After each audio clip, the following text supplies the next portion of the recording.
Hello guys, welcome back to this channel. On today's video, I'm going to show you how to let your followers on Spotify know what currently you're listening to.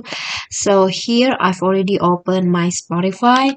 Go to settings, just click on your name and then go to settings and then scroll down until you find the social submenu here, and then you can see here there is an option share my listening activity on Spotify. So if you turn this on like this, the green one, your friends or your followers on Spotify will know what you're currently listening to on Spotify. But if you turn it off like this, they can't know what you're currently listening to.